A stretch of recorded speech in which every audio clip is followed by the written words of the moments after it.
she was in the process of transferring down to Riverside to study music. She had been a student at Pacific Union College, too. Yes, that is correct.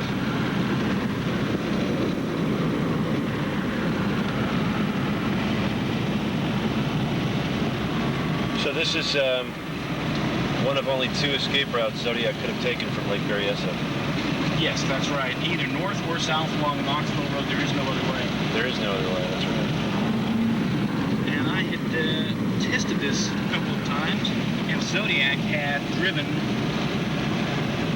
north along Knoxville Road towards Pacific Union College. It would have taken him roughly 65 minutes to get from the attack site to make his phone call at the Napa car wash. And we know that it was 70 minutes after the stabbing, or at least 70 minutes after he wrote the time on Brian Hartnell's car door. We just passed Hardin Road. A little bit of synchronicity for you. Donald Hardin, of course, is who solved the 3-part slate. That is correct. And so the time on the car door that Zodiac wrote was 6:30. Is that correct? It was 6:30. And then the phone call was made at 7:40 p.m.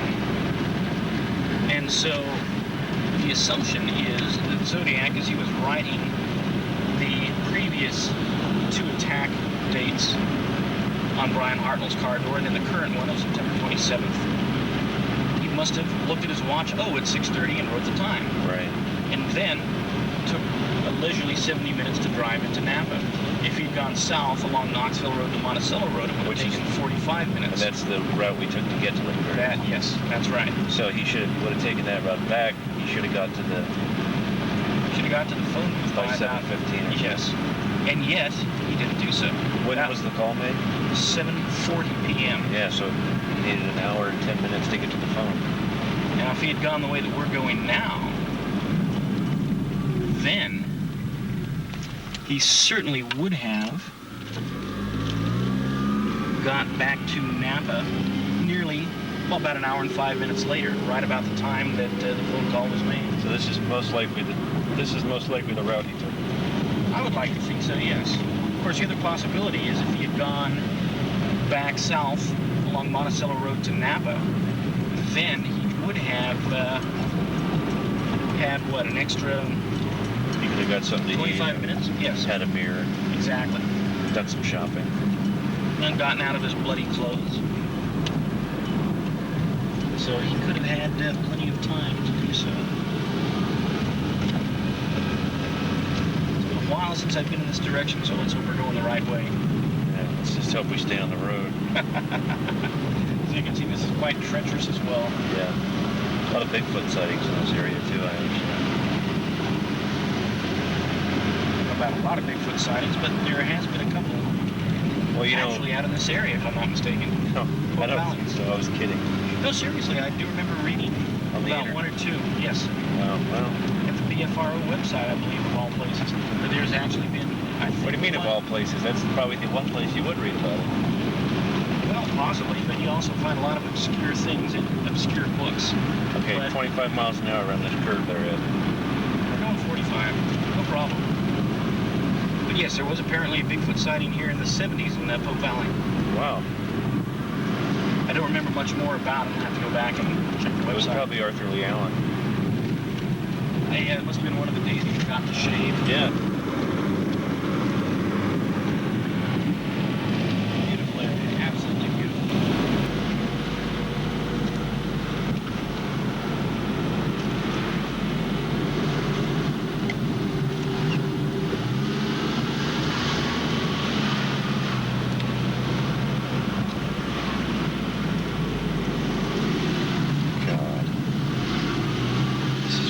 Roads I've ever been on in my life.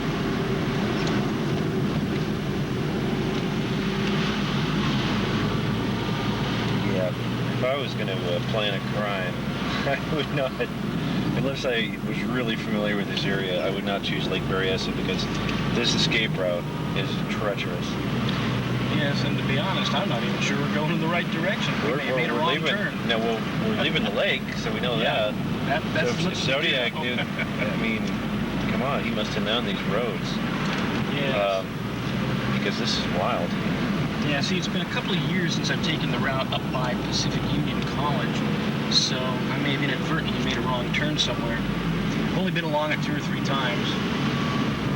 But either way, it's like, you know, unless you know this area like the back of your hand. Yeah, it doesn't matter what turn you took. I mean, this is, you don't just happen upon Lake Berryessa, decide you're going to kill someone and reasonably expect to get away because you easily get lost.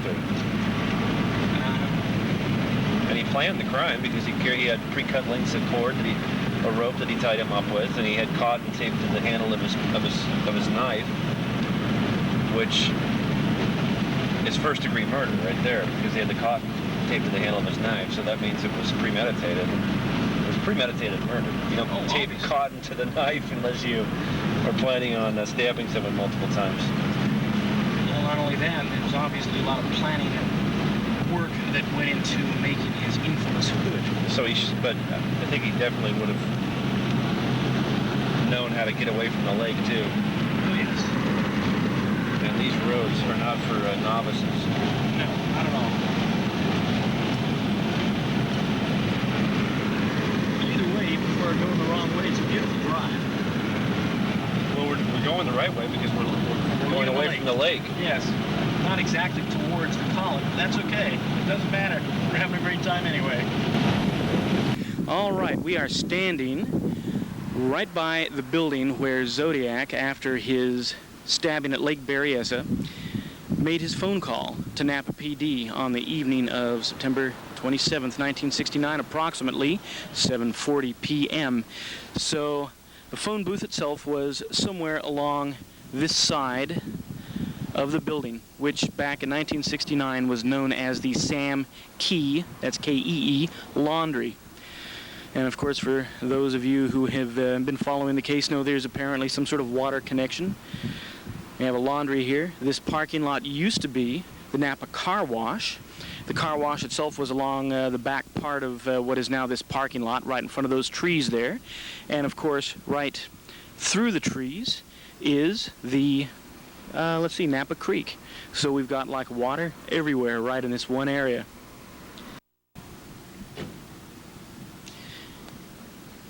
And then of course, right across the street, we have Rosita's, which has, as everyone knows by now, killer Mexican food. Best Mexican food in the universe, and where all zoodiologists hang out whenever they're here in Napa.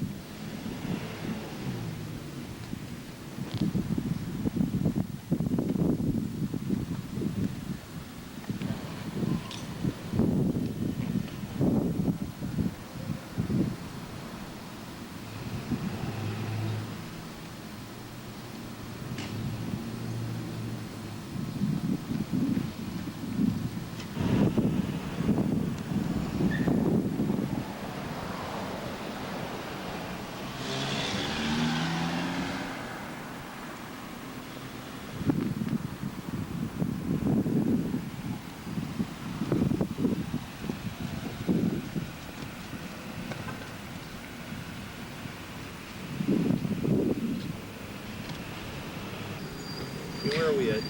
Well, Tom, right now we are standing in the parking lot in front of Queen of the Valley Hospital. And this is where Cecilia Shepard died on September 29th, 1969. She and Brian were brought here right after the stabbing at Lake Berryessa. Of course, Brian Hartnell survived. He's now a successful lawyer practicing down in Southern California.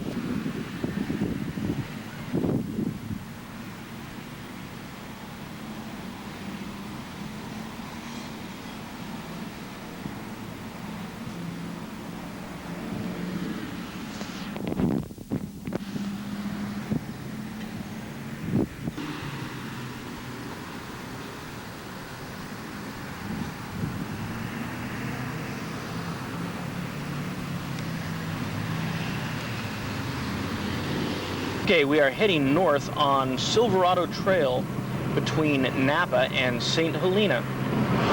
We are on the way to the cemetery in St. Helena to visit the grave of Cecilia Ann Shepard, one of Zodiac's victims who was stabbed by him at Lake Berryessa.